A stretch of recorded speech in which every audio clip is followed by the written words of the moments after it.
There we go. Hooray! Hey! Hi, everybody. Welcome back. The only thing I needed, apropos of our recent discussion, the only thing I need to know is whether you guys were taking a short rest in that chamber with the circular table dais thing. Because I thought you did. Just checking. My recollection is we took a short one, but not an extended one. Good enough. I Yeah, think, there hasn't been an extended rest yet. There was a right. one short rest up above. Then you guys fought the monks and pressed on to this kind of faux area, um, and that's where you're at. Yes. Agreed. Yes. We were taking a short rest. It's probably a bad idea, but Yeah. Well, yeah. Now that I've scared everybody with my pronouncements online, oh, look out! What's sweeping up on you, kind of thing. And so that does lead us, however, to a very interesting point, which is that in this area, which, as you recall, is a long rectangle with some little corridors going in and out of it, all in the same level.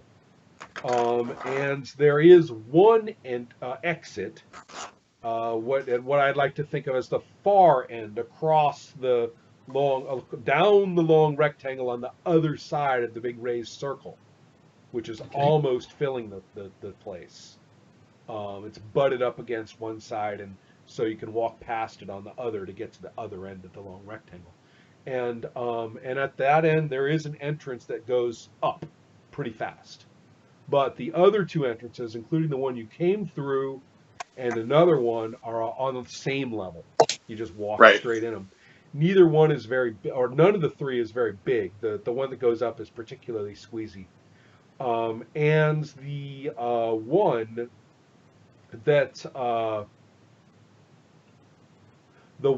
that is, I guess, the most, I don't know if inviting is the right word.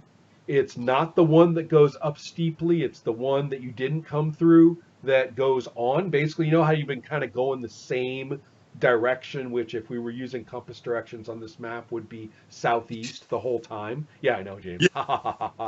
And and it would be southeast. You've been kind of proceeding from the top corner to the opposite corner this whole time. And if you were to continue exactly like that, that's the one I'm talking about. The flat one. Yeah, it's flat and you didn't come through it. Okay. And it is precisely through that one that fluid is issuing relatively rapidly. And so the area that you're in is starting to get a mite swampy. With the it's getting kind of close to ankle deep at this point. And the fluid in question is just a tad more viscous than water. So are you going to be tasting this as well, Runt? No, I'm good. I'm good. I have enough mucus for one day. That's right. So yes, the light in all cases is remains purpley. What thoughts, interactions, notions do you have?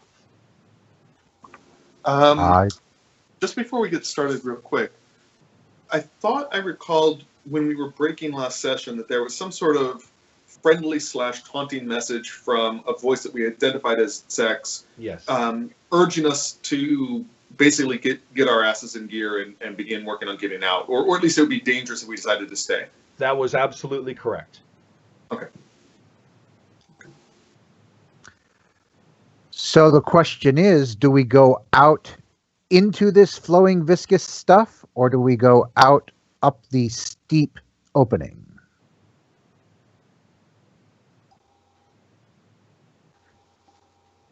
I sort of feel we shouldn't leave viscous stuff flowing through Kzekk's mind, and we ought to investigate it.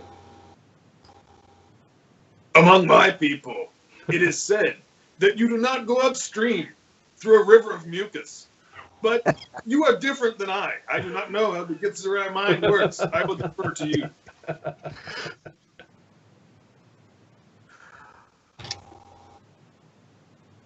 Runt says, I am in excellent health. I will go forward through the mucus if you want. You may follow in my wake.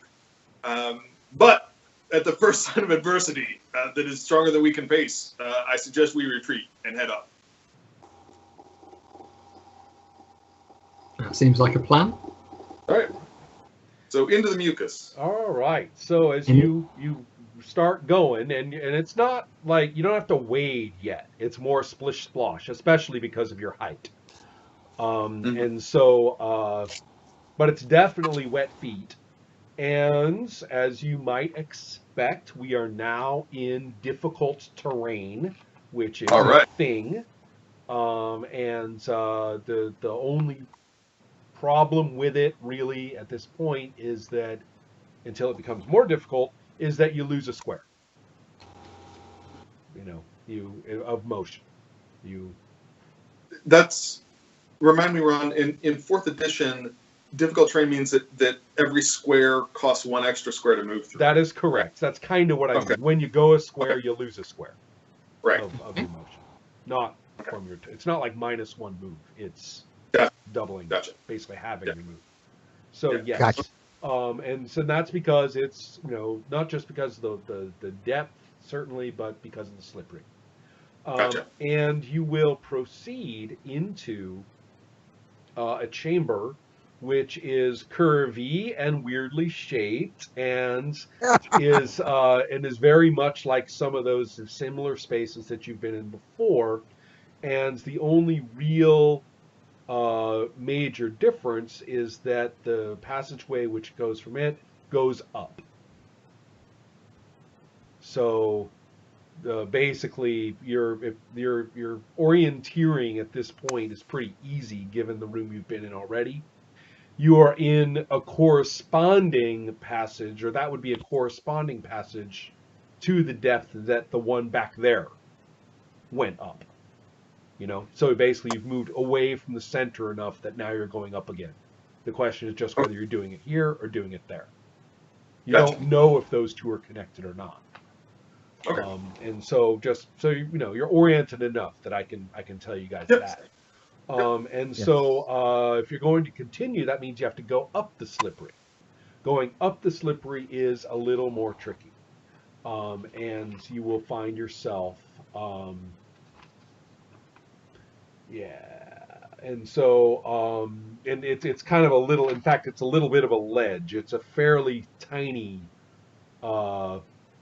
if you're going to go up out of that, then you're going to go into, it's going to be kind of like you have to brace yourself on passageways that go in different directions, further and to your left, and it's not a chamber, and since it's steep and since it's slippery, you really got to brace to to get yourself up there.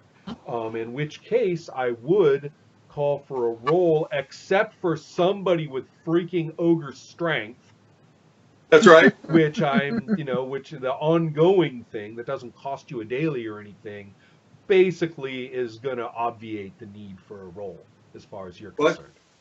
I won't argue with that, but I will point out that I think all it does is it gives me a +1 to anything that involves strength. I think that's all it does. That's fine. It's that as I say, that's enough. I mean, the effect involved is is okay with that. So a bit of a freebie, but frankly it wasn't that hard relative to your strength anyway, is what I'm saying. So anyway, up you go. Now for the others, you guys are going to have a little trouble. The only way that you're going to get up without a roll is to grab belts and otherwise, and spear hafts and stuff like that, and make of yourself a chain. Unless you want to use a power, which if it's an encounter power means you're not going to have it when you hit an encounter. So yes, you could shard swarm up there in Eku, but you wouldn't have your shard swarm after. The dancing cobra might actually zip you up without too much trouble, and that's an at will. But the trouble is that this is all very branchy and tiny, and Runt has like one arm in one passage, and his chin hooked into another, and is kind of squirming to get up there. And there's really nowhere to dance Cobra to, without. I mean, you could because you're allowed to occupy the same square, but you'd have to basically wriggle past him, and then you would be in front. So now I'm just going to do a perception check by looking back down the passage where we came up to check nothing's coming. Good plan. Good plan. You will see one of the. It's not one of the malevolence things. You will see back there, a lot of flickering, motion and a sound which is very much like the beating of wings. And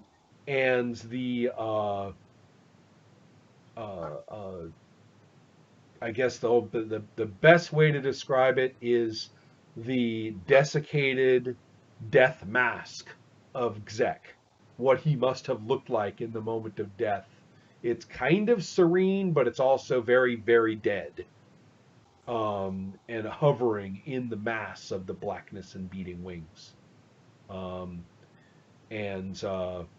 Yes, that seems to have filled the cavern upon your not too much longer after your decision to leave it. Sorry, is that the big cavern with the dais or the one after? Yes, well, it's the one after. In other words, it's coming up after you, or at least looking up.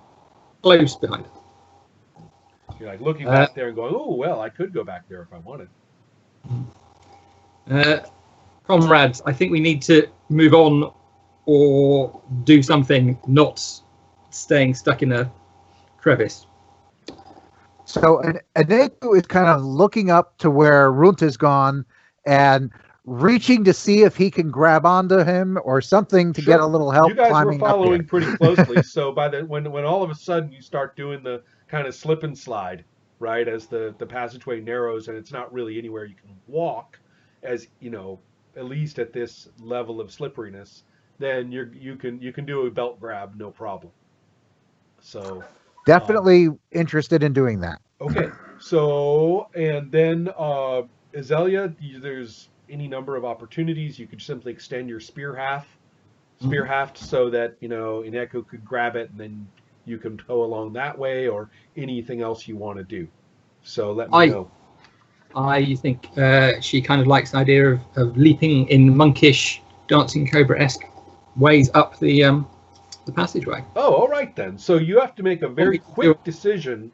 Basically at the level of Runt's nose, you have to make a very quick decision about whether you're going to go to continue upward, which actually is up, or do a quick lateral shift to the left, which stays on the same level, the new level that Runt's head is on. But whether you're going to zip along to the left to stay on that level, or whether you're going to move up. This is a bit interesting. Make a perception check at this time. All of us, or just Azalea? No, just Azalea. That is a 11. 11's not so good. It's just successful enough to know that something is standing in that passage at the level that you're at that zips off to the left. Something is standing just beyond that passage, and it's lit enough. In fact, it is purple again.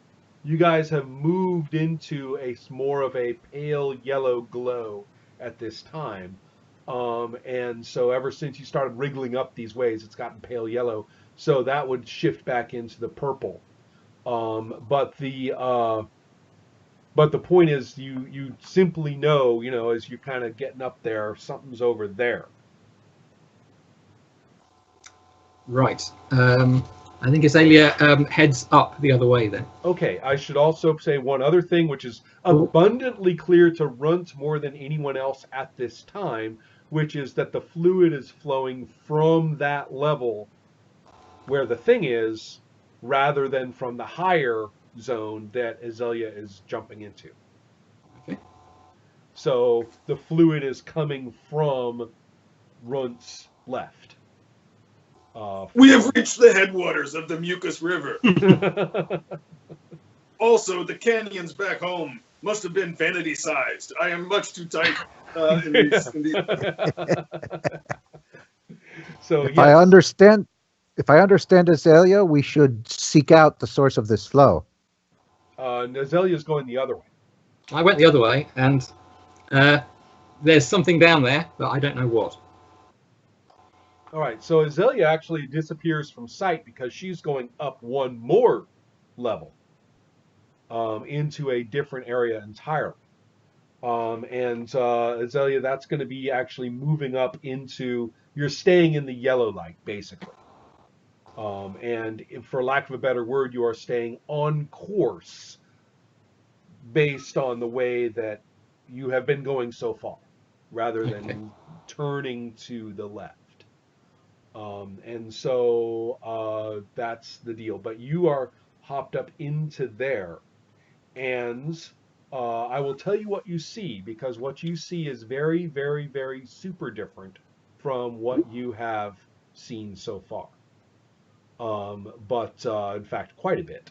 Whereas those of your companions, Azalea has stepped most courteously. It was a dancing cobra after all, so it's not like she stepped on your head, but has basically monked her way past you, and and so you are maintaining your position by strength. You're not wearing out. It's not that you're not like it's not a vertical passage, right? So it's not like you're really fighting gravity so much. You're fighting slipperiness more than gravity. You've got a shard mine hanging onto your belt, and which way are you going to go now? All of that sounds like a typical Tuesday to me. I'm going to continue going up. There you go. Okay. Perfect. This will take an athletics check. You will get your +1. All right. Hold fast, Aniku. I'll try and be as helpful as I can. What do you eat without a mouth? You are so heavy. All right. So I think if I'm doing this right, I have a +10. 1 second. I get a modified roll of 24. Ah, no problem. Okay, you hoist yourself easily up after Azalea. Ineku, make a perception check on the way. I don't think Run has the time or attention to do this. Lay flat. Okay, that is a perception.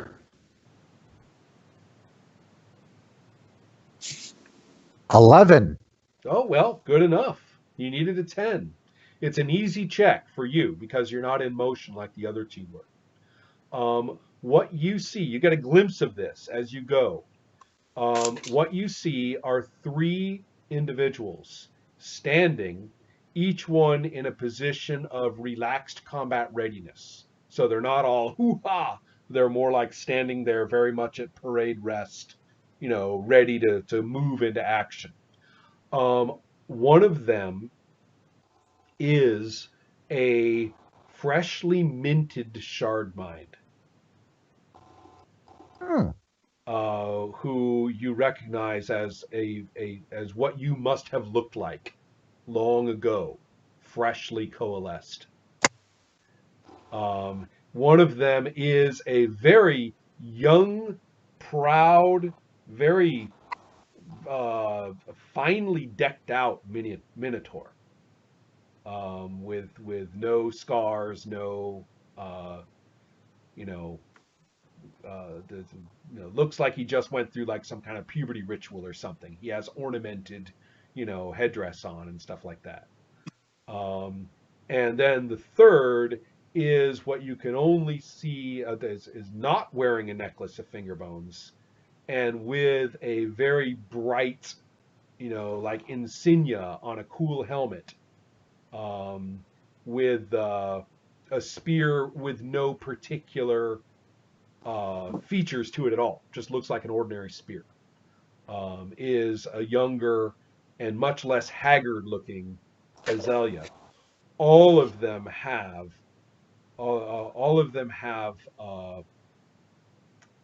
the one thing that's weird about them is their blankly glowing red eyes. All 3 of them. That's your glimpse. That is all I've got to say. You've already said you're going up unless you want to turn back. Just giving you the glimpse of what's standing there waiting for you. Hope everyone's ready to meet. The fluid is issuing forth from there to a degree that would drown you. Well, you don't breathe, but would drown somebody if they stayed. I mean, it's practically filling that particular chamber now. They are standing in it in a weird way, which shows that they're not affected by it. So, I mean, it's not like they're bracing against the current. So they're sort of ethereal. And this is off ahead of us? No, that's where you remember you're going up. That's the way. That's the way we you didn't get. go. Right. That's the glimpse down the way. Azalea had gotten a bit of a glimpse, but she was moving. Yeah, exactly. Okay. And It all makes it all makes sense to me now because that's the flow is we went not the flow way. Right. So Azalea, I think if we had continued to follow the flow, we would have found our young selves. I'm not sure what that means. I can't imagine it means anything good. I don't think everyone. I don't think at this point we really have an option to change our minds. So, what's up front there? Do I need to take a look, or do you have a good view? Well, Runt has now hoisted himself up into that level with his role, so comes to join Azalea, and I will presume slightly to say that she's standing there in a bit of fascinated, attention at what she sees, which Runt now comes to. And just as Aneku is saying, so what are you seeing up there? You're being, you're being carried up pretty much by Runt's motion anyway. So by the time you've finished projecting the words, we shouldn't say uttering for your character or words out of his mouth and stuff like that. But as soon as you have finished issuing your thoughts into the communication with your comrades, there's no need to answer, because standing there in fairly rich, comfortable vestments and with comfy pillows about and a hookah, standing there is Kzekk, smiling benignly, and he says, "Congratulations, my victorious and most favored students."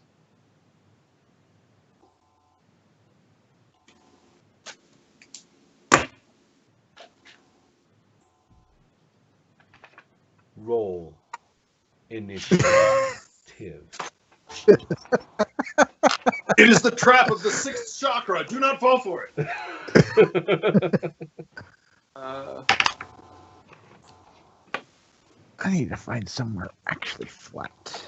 There 13. we go. Oh, I should write this shit down, shouldn't I? Oh. I can do it if you want. No, okay. Yeah. Well, I'll give you my number in just a sec as soon as I roll it, which is going to be...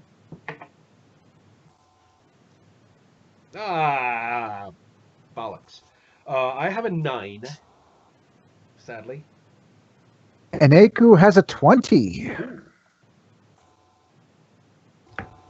Azalea had a 13. All right. Okay, so we've got our order. And all of you are to decide what you want to do.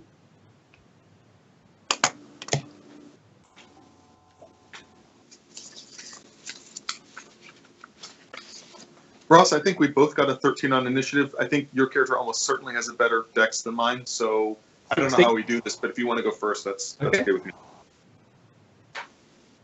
And I think Aneku has to make his decision first.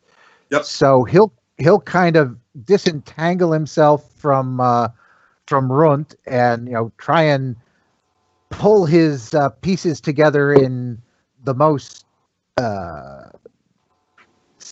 smooth and even form that he can, kind of take a step towards Kzekk and just address him. It's a pleasure to see you. I suppose it should not be a surprise that you would be here, but can you explain what has happened with the monks at the monastery? He's going to try and start opening a conversation. Got it. This will choose your skill roll that you're making. I also want to tell you that this room is fairly substantial in size. It's about the same size that you fought the Malevolence Bulby things in. Remember how that was a fairly biggish place relative to. It's a little smaller than the entirety of that room down at the bottom, but it's, this is big enough to move around in. There are interesting and curious kind of artifacts, kind of interesting and curious items around of the kind of astrolabe or sextant or telescopic variety, instrumentation, and what could be, if you had the chance to go investigate them, even perhaps vistas into which one could gaze. You'd have to go stand in an area and look to be sure. Ha! Well, that's a little distracting for and Egu. Eku's like, ooh, I want to go look at the thing now. This is interesting things around here, but he is, quite wary and quite. He's trying to figure out what's going on here. Talking to Kzekk is much about getting information from how he reacts and trying to get insight, as the skill roll choice, as to what's going on here. That is precisely what I'm hearing from you. You go right ahead and roll and tell me your level thereof. And I better check my notes because that's a thing. I am not rolling spectacularly on that, but I'm reasonably good. It is a 15 even. 15 is actually a success.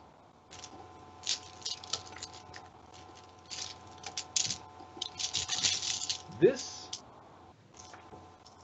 lets you know this is Kzekk's, how am I going to put it? The real Kzekk, the core of the psionic power and the imbuing of Kzekk's self. You have already been there. That's where you gained your +2 key focus. You have been at the center. You have been at the bottom. You have been to the depth, to the core. Whatever this is can't be that. And in fact, now that you're looking at him, since it's an insight roll, since you got a 15, there's just this self-congratulatory kind of look on the dude's face, on Kzekk's face, and he answers you and says, those buffoons, they're nothing to me, regarding the monks that you've asked about. Right. Says, never mind them. This is where the enlightened, the true recipients of my wisdom, will receive their benefit. Good for you that you slaughtered them. The more of that, the better.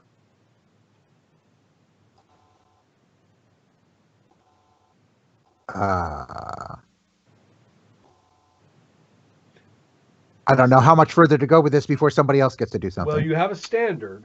That was a standard action. You've got a minor and a move. You've already shifted. You've already described a shift. You've got a minor if you want one. So keep that in mind. Yeah. For me...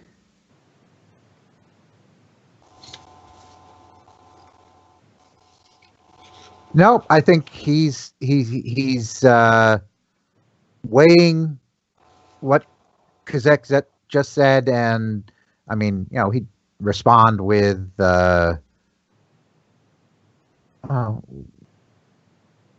we could see that there was something wrong. We are here to help. Mm-hmm. Okay. So since it's only a minor action, it's not going to rate a skill roll in this particular case. Here, the skill rolls of main relevance. Some skill rolls can be minor actions. That one can't. Not an interactive one. Let's have the next person to go. James, your initiative, man. Who goes next? That would be Azalea. Okay. Yep. So, kind of picking up vibes from Eniku, even though he's a shard mind, that he's suspicious and something doesn't feel right to him. But I think Azalea steps forward, talking to Kzekk and saying, "It's always been an honour to study under you and to be your student, Kzekk. This is a wonderful place you seem to have here, while trying to move around to the other side of the room from him, maybe showing interest in these visitors. Perhaps this is a bluff too." That's exactly what it sounds like to me. So a bluff to cover your move to an advantageous position. Basically, it sounds like you're getting within striking distance spear-wise, which means you don't have to get adjacent to him, but you're getting within striking distance. Is that? My spear is not that long. It's only I need to be adjacent to hit someone with it. But anyway, a bluff roll. Ooh. 23. 23. Good shot. Very good shot, as a matter of fact. And so yes, you do manage to do that. Frankly, he's closes his eyes and nods, basking in your accolades, and misses apparently that you have, scooted into a place from which you could nail him if you needed to. And so, Runt, where are you in all of this? I am a good however many squares it's necessary to charge. That's about as many. And I'm looking at Kzekk's as my minor. I'm sort of looking at Kzekk's little trophy of best monk of the year, most enlightened one, so on and so forth. And Runt looks over at Kzekk and says, "Kzekk, you have a mucus leak 1 level below. You should check that out. It might be some sort of spinal infection." And I'm not even trying to accomplish anything. I'm just basically trying to get whatever the heck this projection of Kzekk thinks of this environment, basically. Insight. All right. That's exactly what that is. Okay. Oh, I get a 9. All right then. Well, the only thing that I can say about that is that Kzekk, the more you look at him, it sort of seems to settle into your memories of him very nicely. Okay. Right. All right. So, it's good to see you. Mm-hmm. It's one creature. Do you remember my puberty ritual when they put Scrimshaw on my horns? Oh, that was a day. Well, you know what? That's perfect, because now I know exactly who the target is. Okay, first of all, I think I'm 5 squares away. I think is my move. I think that's how charge works. I can't quite recall. Yeah, I think you can charge from. I think you can charge from closer than that. So, are you going to do anything? Is my question, or are you saving your turn? I mean, you made your insight roll, or failed it anyway. You've got a minor and a move left.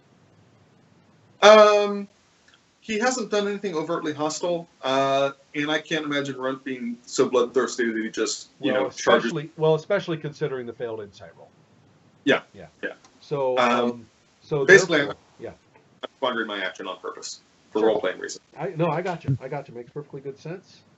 We have a close blast that I believe targets this creature. So yes, this one actually is a burst 5 targeting one creature, And so +8 versus will, giving me a 22. And that's against Runt. All right. And so you are going to just write it down. You're going to gain the condition that you have -2 to attack rolls. That will, you get to save at the end of your next turn to see if that goes away. So your next turn, if you make an attack roll, it's -2. And then you're going to save to see if it persists. The special effect of this is the benign beaming smile that he turns upon you. Ah, Yeah. Zach. Yeah.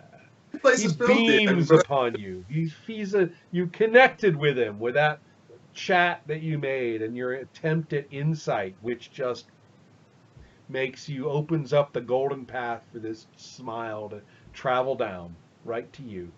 Which is why the next thing is going to be, that was the minor action, now for the standard, which is to say, the close blast 5, 7 plus, oh shoot. He speaks and his voice just fills the room with so profound, so amazing that you can't even fathom what it said. It was some kind of Cohen-like pronouncement of amazingness. All of you are shaken by it. All of you hear it. It affects none of you because of my shitty roll. Which is why you can't actually hear what it says, but he says that. And so that is you're right, exactly. And that is baby. Right. Fine. He gestures toward the various things. He gestures nicely up the passage that that you now see extends over to his left, to your right, that would head off that away. And so in a kind of curvy way off that away to your right. And so yes, that's the end of the round. What are we doing now, everybody? Well, I guess we're back to Aneku. Teacher, I did not understand your wisdom. It seemed significant, but I could not make the pieces come together. Is it important that we know this, or should we merely continue on our... Are you saying that is the way to continue on out? And so simultaneously with that, he'll actually be looking around to see, is there any other ways out besides that one? And actually, at this point, if there is a perspective that it would be useful to project a expanded or a shaped consciousness, he would. The shaped consciousness. First of all, the perception check is a standard action. Shaped consciousness, I believe, is a minor. Correct. Right. So you can activate the shaped consciousness and then kick into the perception from wherever it goes. And exactly. So to answer your... So yes, you get a nice feel for how all this is shaped. The chamber has no other exit. The wiggliness of that exit is fairly strong. It extends on the same level and then cuts up into light, which is actually natural light. So it's actually a good sign, basically, from your knowledge of the layout. However, there are many branchy passages at that point that shoot off to the left and right at the same level, as well as continuing up. So it's real branchy. It goes up consistently into natural light, but it's real branchy right there. And so now for your perception. The shaped consciousness just gives you that layout. Now for your perception of what you can perceive about this. So you go right ahead. Do you want to make that a regular perception roll, which only lets you know the layout, or do you want to analyze it? No, I want to analyze it. We end up with a 10 on the roll. A 10 for Arcana? Oh, I'm sorry. Yeah, for Arcana it'll be a 19. That's what I was thinking. Yeah. I thought you So- were. I thought you were calling for a literally perception roll, not a. No, Oh, I could that try was and my figure point. out. I was the asking significance of whether this. you I would gotcha. stick with perception or I- go with Arcana. So, Oh yeah. No, actually, definitely very much at this point. The thing that he's trying to figure out is, it was implicit in everything you were saying, so I'm giving yeah, you that. this Yeah. this Kzekk is not quite what I'd expect. What is it? Does his gesturing going this way mean we should or that we shouldn't do that? It is the kind of way a- out, but if you listen to what he says, you will be very badly led astray. So it would be, this is Kzekk's ego. His ego would like a little chat with you. Yeah, yeah. Suffice to say that you guys have learned a lot. The consequence of a successful skill challenge has not yet come your way. In other words, there are more skills to use, more things to do. But the other thing too, one other thing, you are in deadly, deadly danger. Huh. This is the dread involved here is immense. Well, I can see that there is normal light in the path forward, but the passages are confused and complicated. I am not feeling safe at all right now. I think that's probably my turn. Good enough. I believe it's Azalea who's next. Yes. Okay.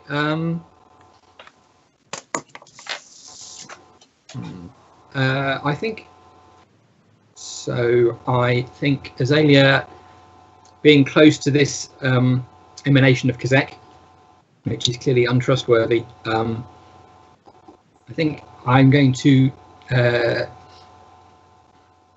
challenge it and suggest that it's unconvincing as Kzekk. Are you guys like looking at my notes where it says insight, bluff, and intimidate for the skill challenge? Because it's like fantastic. Roll your intimidate. Okay. Do you realize now that you've gone this route, I can tell you, can you imagine the negative effects of a successful diplomacy roll at this point? Right. 22. 22. Well, that does it. Your challenge infuriates him. And he does sort of a complete change of posture, and his hand snaps back in a curving motion behind him. And his mastery of his body and personal energy is so overwhelming that actually lashing back behind him, not toward you in any way, is one of the most menacing postures and threats you have ever encountered in your entire life. Especially as his head drops down into a line directly with that extended arm behind him, with one arm just kind of curling up gently underneath it, and he prepares to speak again. He's infuriated by what you just said. The veneer of friendliness is completely gone. You have succeeded in the skill challenge. You all three know, watching this, that for this remnant or legacy or the being or whatever remains of Kzekk will be a horrific monster if this is permitted to continue to exist. An untrammeled ego of even the most serenely accomplished monk is, with the power that it could command, is well, let's just say there's a place in the there's monster manual things that account for what that would be. Okay. Having annoyed him, Azalea is going to dodge back behind some of the artifacts to try. Excellent. That would be a move action. Would. Do you want to do? Is there defensive benefits to any of your move actions? I think Dancing Cobra just gives you a little more. I haven't got a cunning benefit to that. But Okay, so however, the added I'm distance. seeking cover. Yeah, the added. Say that again. I'm seeking cover behind that something. you can do. There's enough knickknacks and pillows and whatnot sitting around that you can seek cover. That's not a problem. So, yes, good. And the extra movement from Dancing Cobra will get you wherever you want in that space. Okay. So, very, very nice. I just need to know if you went toward where the exit is or toward the blind end of the room that doesn't have anywhere to go. Okay. Since you asked, I'll go towards the exit. Just that's what the choice is. It's pretty obvious. No secret there. So, yes. Do I have a minor action left? Say again? Do I have a minor action left? Yes, you do. In that case, I'm going to use my sonic charge encounter that, which will charge up Runt's ability to charge people. Yes. So psionic emanations are flowing towards you, Runt. If you were to charge before the end of your next turn, you get +2 to speed and +2 to damage rolls if you succeed. Okay. So this leads us into one of the charming effects of 4E, where there's like 6 different things to track, at least.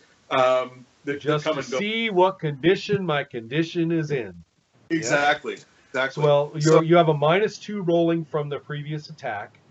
Yep. And you have a +2 speed and a +2 damage, but you don't counteract the -2 to hit. I don't think. Okay.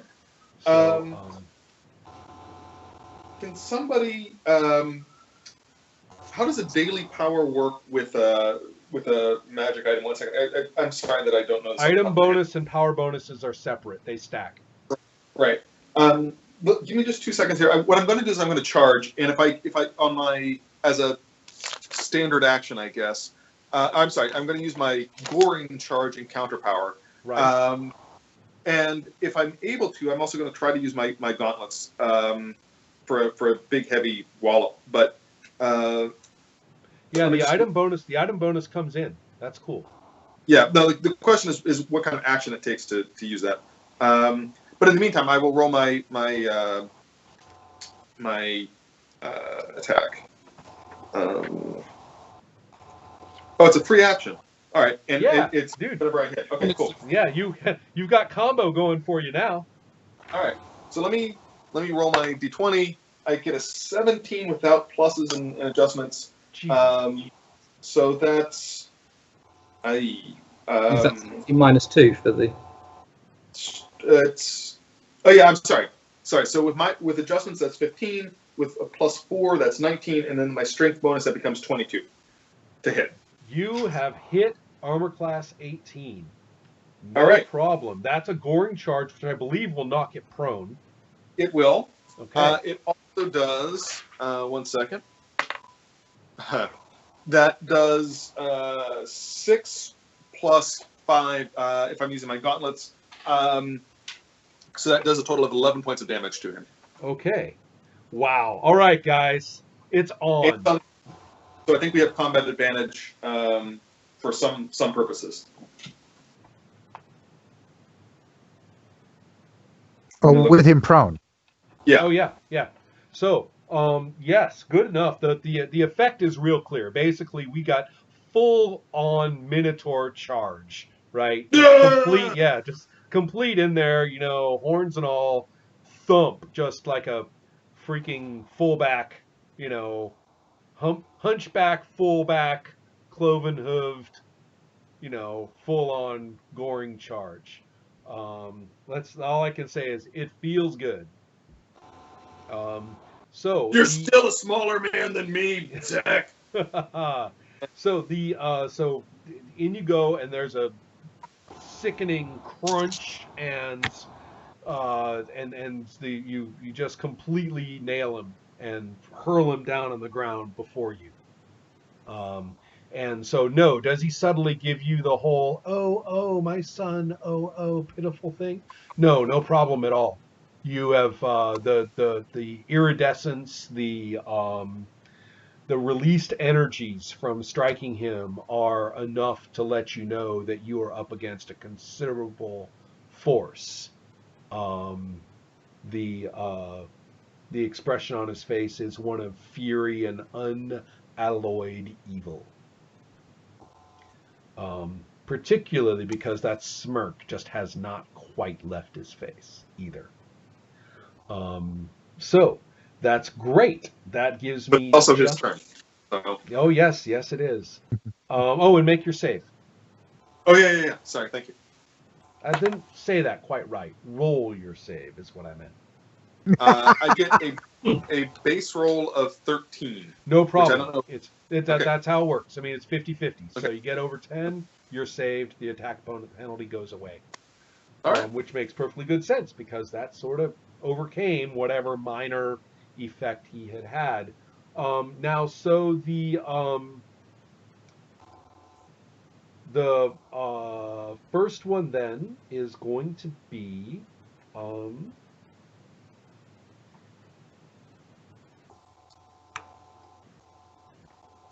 right. He's going to have to take a move action to stand, and so he will. So basically, he's going to do one of those weird. It just looks as though from where he is, he just basically throws his arm over his face.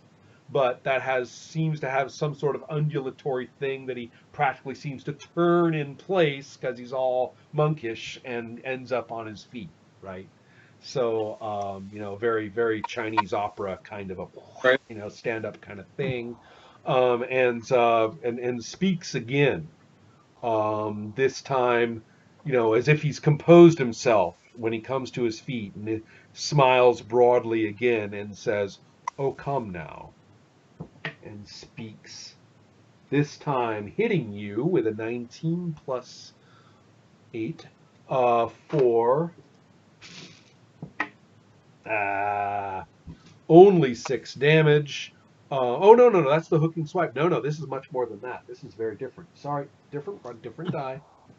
All right. Much better. 11 points of damage, and you are dazed.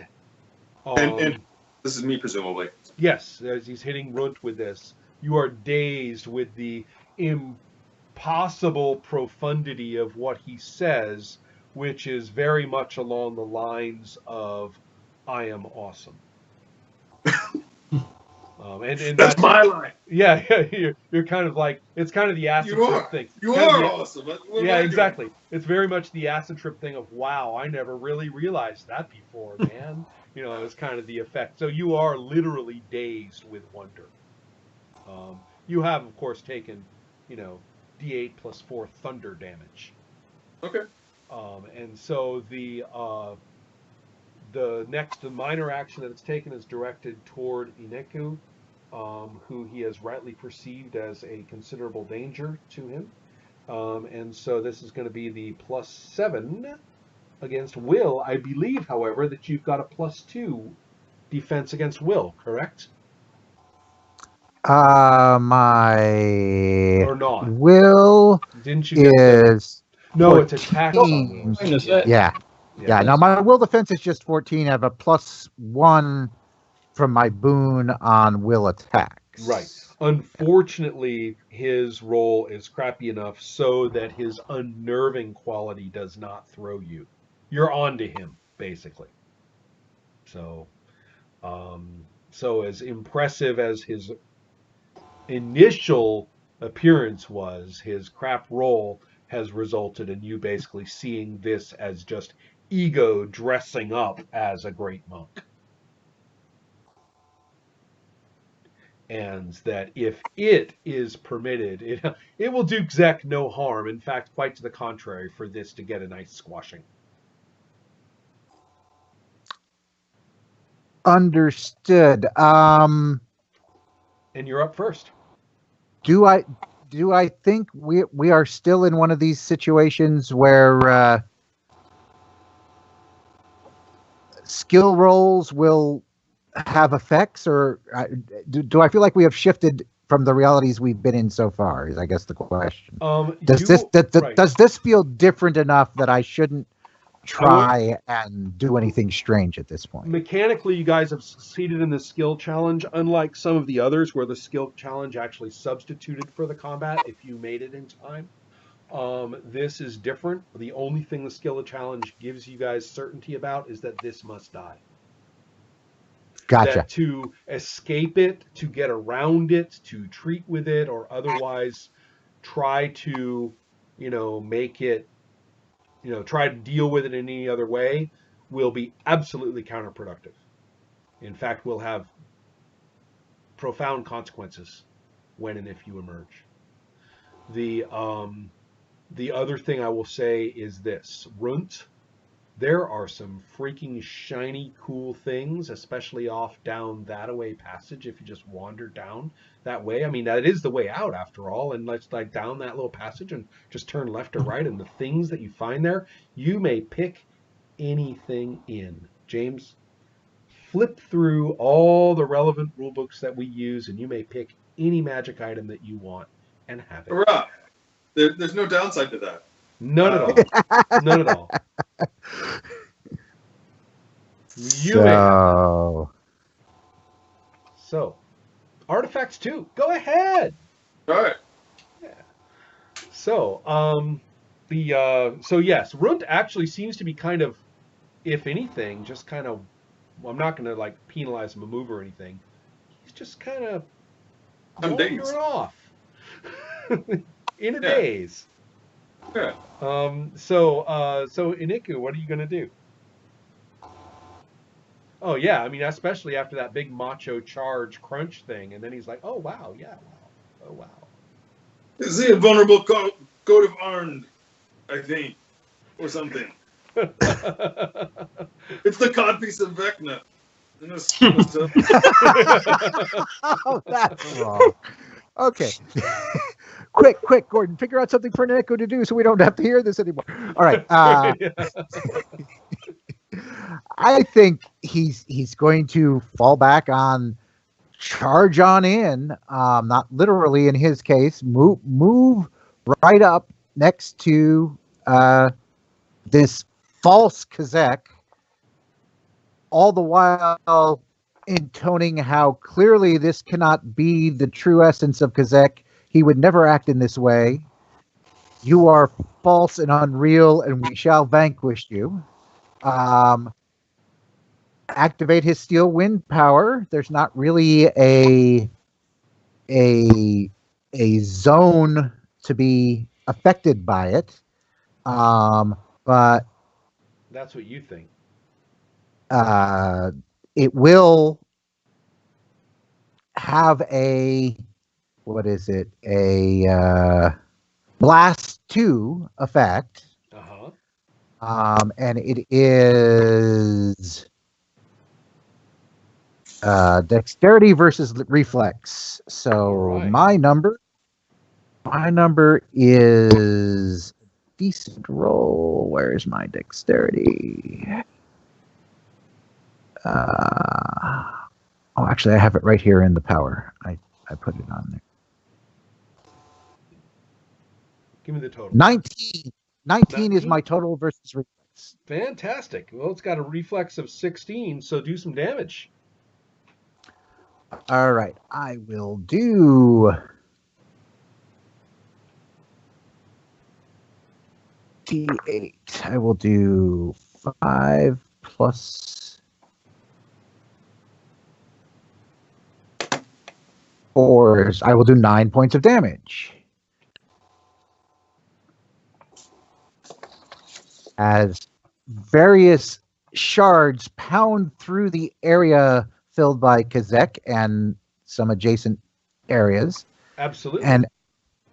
And basically you turn yourself into a shotgun blast. Yep, turn myself into a shotgun blast.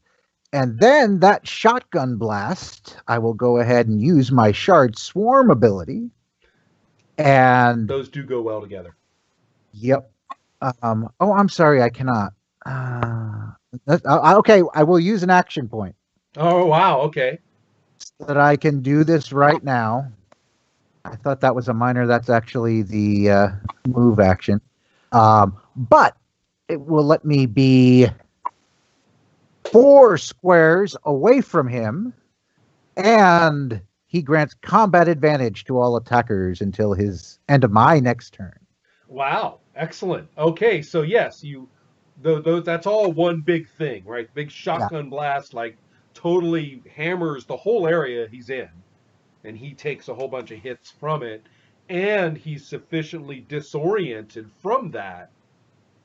And I'm gonna say that he issues a bunch of, of basically badly written Doctor Doom insults, foolish, foolish apprentice, how dare you? And of course, it's all bombast because he's actually completely disoriented and can't see where you are. So he's just like lashing out in a verbal infantile fashion. So yes, that's exactly what's going on. And then Azalea, there you are with combat advantage. Yes. And also, you're not next to him anymore, right, Gordon? You got away from it. Is that No, correct? no. At the end of my swarm, I reassemble by teleporting half my speed away from him. Okay, So. right. So you don't have flanking on him. Although, actually, given where you are, and Runt is still right there next to him. But Runt is dazed and can't flank. He is. So. Oh, but he can't flank. Okay. All right. So okay, just checking. I've been thinking about this, but yeah. But I am moving, so I am opposite where Runt is from Kzekk. Okay. Just setting in up case. for Right. in case in the future it's helpful for somebody. Right. So that's my move, and it's too perfect to raise. Azalea raises her spear, slams it into this false Kzekk using my daily power foretaste of death. Oh, it has to understand that Kzekk has died, so this is what's happening to it. Absolutely. All right. Let's see how you do. In his case, it might be called memory of death. Yeah. Understood. You're dead. Right. So this will be 10 plus 7 plus 2 because we've got combat advantage is 19. The combat advantage did it. He has an armor class of 18. Without that combat advantage, you would not have hit. Right. So that is actually a classic case of the teamwork bonus coming in mind. Really love nice. it when a plan comes together. It's what happens. Roll your damage. This is actually extraordinarily timed for. Damage is 3, 8. So damage is 8. And that's 1 point more than is needed to bloody it. Okay. And so, to what this means is gorgeous, considering that it was Foretaste of Death. Is there anything else special about Foretaste of Death? Yes, he now has visions of dying, and cannot gain combat advantage, cannot flank, and grant combat advantage. A save ends this. And then tell me when he saves, because there's a further after effect when. Gotcha. Okay, so this is quite nice because what you guys all see is that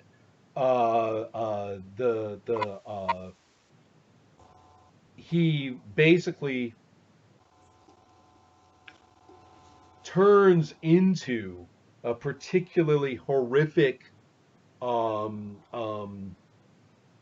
basically he can no longer pretend that he's alive. So he's basically a horrific liquescent flesh draining off skeletal remains. The beautiful vestments in question are now rotted and tattered. And he screams, "No, no, it shall not be. Dead or not, I remain. I remain. And you all shall venerate me." So the absolute demands of his undying ego are attempting to persist. So yes, that's very nice because Bloodied reveals his true self upon you guys, and that's exactly perfectly timed with a foretaste. So that is now Runt's turn. Now, what can you do while dazed? You got to check your condition. I can only do one I have to choose whether I want to do a standard move or minor. And I presume at some point there's a save to end the dazed condition, but at the end of your turn. Okay. So what I'm going to do is I'm going to use my standard, and I'm going to invoke Blood Hunt Rage. I've been looking forward to the rage. Yeah. I've been told that I need to venerate this guy who's dead and gone, and goddamn it, Runt hasn't been through all of this in order to venerate anyone other than his own potential in life. Now, having talked this up, I'm going to blow this roll, but we'll see what I can do here. There's also some sort of thing here where I get a little bit of bonus to the damage because he's been bloodied. So this is continuing on with the theme of teamwork here. All right, so... Plus not to mention the combat advantage that... Oh, right. Yes. I grant it to people, but I think I can also... I'm not prevented from taking it. Correct. Okay, so that's interesting. So I get a +2 to hit. This is strength versus AC, which is, as everything else... Okay, so it's a total of +8 versus AC. 16, 24 versus armor class. 24. Well, you're hitting with your Blood Hunt Rage, which is just insane. So what happens here? Well, I get 3 weapon dice of damage +6. So 1 second. That's 9. That's 12. That's 18. 24 damage. And I think that does include the extra stuff because he's bloody. Yeah. And I'm going to spend my action surge, or whatever it is, the action point thing, to take another standard action, which will be a recuperating strike, I think. Battle Mind Barbarian. First the Blood Hunt Range, and then the recuperating strike. Right. Well, actually, this is all barbarian stuff actually. Because I think my tricky stuff with the battle mind haven't come into place yet. This is a grand total of 14 versus armor class, which may not do it. He's got armor class of 18. Okay. So nice try, but doesn't manage to make it. Okay. So too bad. Because he's got one last left in him. And roll your your save. I am still stunned, or still dazed. Okay, right. So basically, your rage permitted you to act out of your daze. No, I shall not take these baubles, or something like that. But that's about it. You're not able to quite shake it. You're like, I'm seeing you like, shaking your head. The horns going back and forth. You're trying. Well, once we kill him, we'll take all this stuff. Right. Yeah. So you have he does basically do a sort of a hooking, hit you with the back of the wrist strike as you're shaking your head trying to get yourself together. Basically, it comes around in some kind of reverse ridge hand, back of the wrist, strike that takes you in the throat, and you're going to take 8 points of damage. All right. Right. So he's basically like, right. I am not quite bloodied. Okay. Almost there. So yeah, there's still some fight left in this one, but it's true that a whole lot of he's much more skeletal than he was than he is fleshy at this time. So I believe that was his action. Eneku, you are the final shot here. Well, back at the top of the round, Wait, say that again? You get a save for the effect from my right, attack. Yes, you're right. And with a 10, I believe that does it. I think you got to get a 10 or higher. Or is it 11 or higher? It's 10 or higher. 10 or higher. Yeah. So they shifted a bit in your favor. You've got a 55% chance. Okay, so he gets 10. So and he's so struck by visions of dying that he takes 10 psychic damage. Oh, that does it. Even on a successful save, he takes the damage. Yep. Ross, he had 3 hit points left. And the foretaste of death basically just he gets on that last strike and he says, "No, I am all just kind of deliquesces and powders off along the floor. Damn. So anybody want to take Runt's elbow and like guide him away from the pretty No! No! Yes, I'm going to do that, and I'm also going to use my Ardent Surge on Runt. The apparatus of Qualish! Darren's interest in immediate fortress! Help! I've always wanted these things. Yeah. The Sears catalog of Dungeons and Dragons. It totally is. It totally is. Now, of course, the only limitation is that you have to like not ever get out. You have to keep. It's fine. Yeah. To have the apparatus of Quilish to like walk around like a lobster. Right. So it's an Ardent Surge, which allows me to spend a healing surge and gain 1d6 or something, right? Yes. Right. I rolled 6 for you. Okay. And how much was that? One of your healing surges plus 2. So. Okay.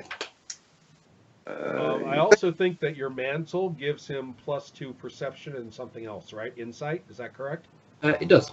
Okay, James, make an insight roll, or roll for insight. With that +2 bonus there you were mentioning. Yeah. Okay. I get an 11. Good enough. You beat all you needed was a 10.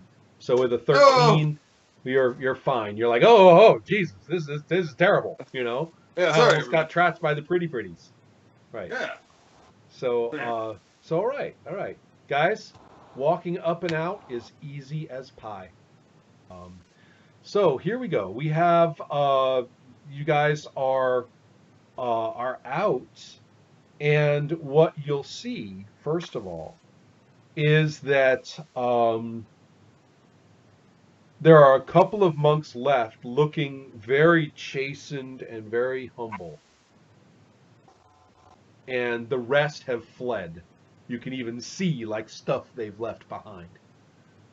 And the scattered, funeral stuff that they've dropped. The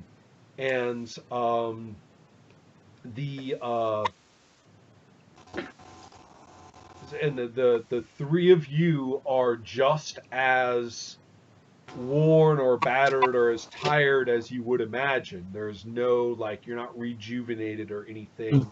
You realize that no, it was not all just a dream. You weren't sitting there, meditating this whole time. It's not like you open your eyes. No, you actually step back into reality such as it is, fragmented as it is. Looking at Kzekk, you can see he's truly dead. It's over. His story is done. And you have preserved, well, you know what? There's some psionic force here. In technical game terms, you guys have accessed Grandmaster training now. With specific levels up, you get a boon.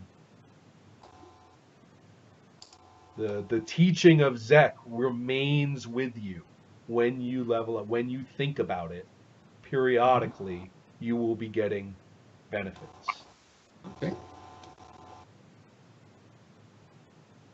It's a particular kind of reward, Grandmaster training. Okay. And you have now accessed it uniquely for the three of you from this experience. Cool. I can give you treasure totals at the moment. Right here and now, you can get 190 gold pieces worth for what you want. If you want to buy cool shit or anything like that. But the by which I would mean the things that are given to you. The good news is that having completed the major quest, which you have done, you are not dealing with the monstrosity that would have been Kzekk upon your leaving.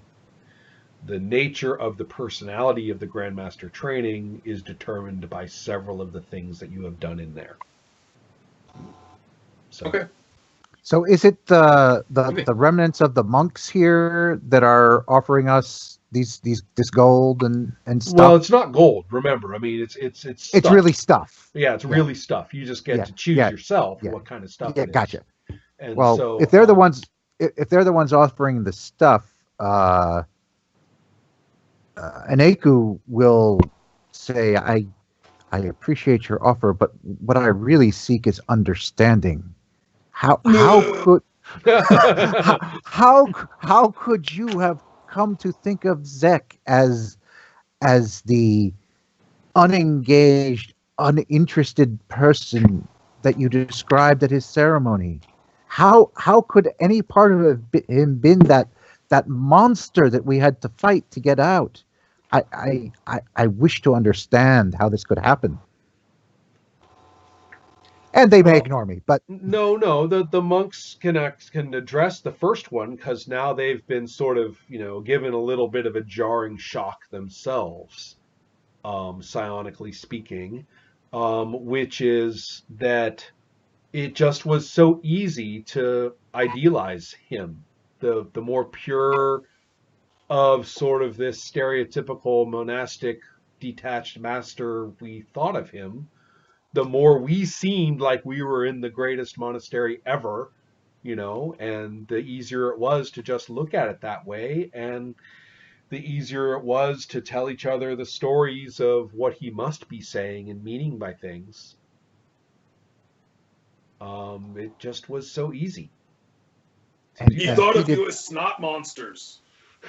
Made a bad choice. Yeah, they basically are saying, yes, we understand. We'll endeavor to, to become ourselves as he was himself. He also spoke though. He also taught though of the dangers of the ego. It's hard to understand to be yourself and yet to not succumb to all that your ego may desire. That's a riddle, the monks say. He's left us with that to contemplate. Maybe it's easier when you've met the ego. Yeah. And who knows? And to vanquish it. Who could say that they could vanquish it themselves by themselves? I'm shocked that he didn't notice that he let you do that. I thought he was better than that. Anyone have any thoughts on that? Some of the things we faced in there make it seem like Kzekk was a little passive aggressive. May have conflict averse when dealing with his friends. Yes, I think I may have, in my own way, idolized him. I think I have to consider that possibility as well. Perhaps it is not, says one of the monks, who is clearly making his roles left and right and center. Perhaps it is not who we are in some idealized sense inside us. Perhaps it is what we do. Yes, and I suppose I did not see all of what he did, only some of it. So I mean, that's enough from my end. But Aneku did have him a little bit as a father figure, and this is all a little bit disillusioning. I see. Well, all I got to say is that the psionic presence of Kzekk remains with the three of you. And you are benefiting from it in the way that I described, and will continue to do so as we continue to play. It is now something that binds you and is thankful to you. Let's also point out that you are now all 3rd level. Bruh! Oh, wow. I suspect that will be 4 encounters and a major quest will do the job. That is a level. That will be an interesting re-engagement with the rules to figure that out. That's right. Not only that, but I'm going to go ahead and and step on my own handout for a second and say what you guys get for all the gold of this level is a gondola that you can ride off on the astral winds between the shattered fragments of reality that is the cosmos. Excellent. Yeah. So. All right. Now you have a boat. All right. So, that's it for now. Hey. Yeah. We are out of Kzekk's mind. Mm-hmm. That's right. That's right. Well, good work, everybody. We managed to take that guy out fairly easily. Those were, well, it was all your heavy hitting powers, and you all hit, and he missed his first major attack too. Yeah. So yeah, that'll do it. That'll do it. I mean, I presume mechanically that was a solo. That was actually, he was just a level 4 controller, but he was level 4. Okay. So not a solo at your level, but definitely worth the experience points. Okay. The important thing too is that was a Crenshaw. Okay. If you want to look that up, is the monster, and rather nicely. And one of the nice things, I haven't had to like do hardly anything to the monsters as listed, to make them. I know what I want, and then I go looking through the monsters. I'm like, oh, that's one of those right there, So regardless of how they color it up, and another thing too is that it has a little bit to do, with how battered you are. The fact that you were able to use skill rolls to kind of navigate a little bit, and sometimes it was a lucky guess, sometimes it wasn't. The alignment of the Kzekk that remains with you was determined by choices that you made and things you did to things you encountered. Mm-hmm. So, and whether it turned into a monster or not is also was involved. So you guys might have had a boss fight at the end there, if things had gone badly, psychically. So, in many ways, coming out with a whole skin or as whole as you are was very much emergent rather than, so that's kind of cool. So yeah. Now, technically, I suppose I should end with information that lets you forge off to 3rd level with a sense of purpose and all. But I don't know. Maybe kind of a nice contemplative drift through the shifting spaces among the different landscapes and freaky vistas. Moment of contemplation is perhaps more appropriate. All right. Well, cool. I hope you guys. I'm enjoying myself, guys. Thank you so much. Yeah. I needed it. It was fun to make the thing and fun to pick the critters, and I've play tested a weaker version of this before, so it was really nice to kind of have it all really the way I wanted it prepped and stuff to take it from there. Yeah, it did feel like if it landed a few blows in a row, it could have gone differently for us. So. Absolutely. I am playing pretty hard. I mean, I have to say that the kobolds, monster manual wise, were appalling. I mean, those things were freaking nasty. And there are some other things in there that you guys, the things with the wings and stuff, So, and the versions of yourself. Sounded pretty scary. Yeah, I thought that was. Well, they were so creepy that I couldn't bear not like letting you at least see them, along the way. I was like, no, they're gonna loom over there and be looking at you, you gotta at least see them. That's maybe facing them as part of Kzekk's floating consciousness at another time will. Yeah, well, it's who knows? Who knows? Another interesting way to look at it is that you will always wonder what they were in there, That remains an unguessable mystery at this point. That's kind of cool too. Anika will. I didn't see them. I'm not sure. Right. I don't know what you're talking about. I'm fine. I'm gonna enjoy doing a little prep, a little fun figuring, and I will look forward to seeing you when I see you a couple weeks from now, if you want. So, important thing about that, because you're hybrids. Yes. we have Psionic to- hybrids, in fact. So this is important. All of you took the PowerPoint option. I noticed that for first level. Right. So, because you did that, you have to take an encounter power from your other class for third level. You can't take the at-will psionic power that you would otherwise have access to. You have to take the encounter power from your corresponding hybrid class that's not psionic. Now, the rules say the default is that you would take a third level one, but you're always allowed to take a lower level power of that type if you want. So you can look at the first level encounter powers that all of you chose to do without originally. So you can look at the first level encounter powers for monk or barbarian, or you can look at the third level encounter powers for monk or barbarian. Fine. That whole array, choose. Got it. Yeah. Okay. See you guys all later.